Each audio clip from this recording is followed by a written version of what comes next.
O'rtoqlar, ko'p marta ogohlantiramiz, hujjatni qabul qilmayman deydigan narsada shunchaki tashab qo'yishyapti. Yana bir marta ogohlantiraman, o'rtoqlar, hushyor bo'linglar.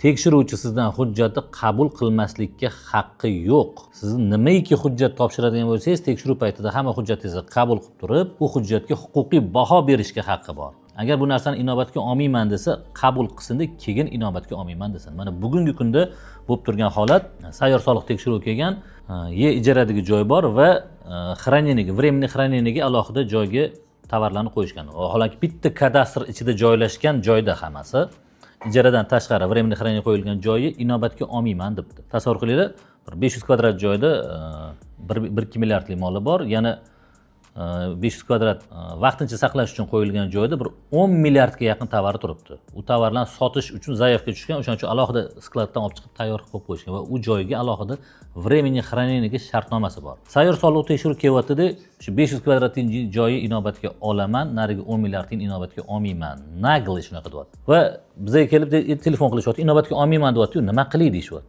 Birinchidan, inobatga olmaslikka haqqi yo'q. Hujjat berdingizmi?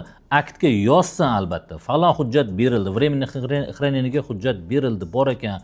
Shu временный xranenida faloncha tovar turgan ekan desin-da, ana qo'lidan kelsa, keyin inobatga olmayman desin.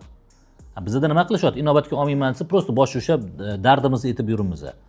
Unaqa holatda nima qilamiz desanglar, unaqa holatda tekshiruv tugamasdan turib, bitta сопроводительный akt, сопроводительный xat qilinglar.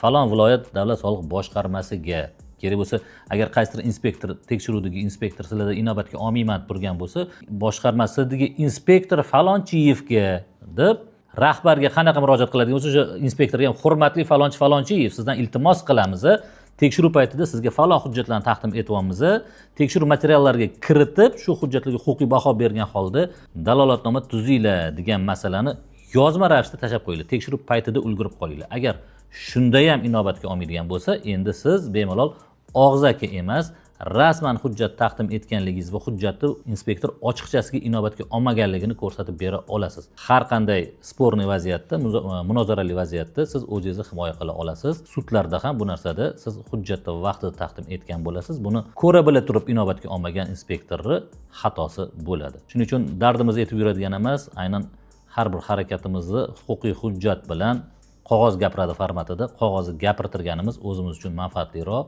biz uchun foydaliroq bo'ladi. O'zinglarni ehtiyot qilasizlar. Salomat bo'linglar.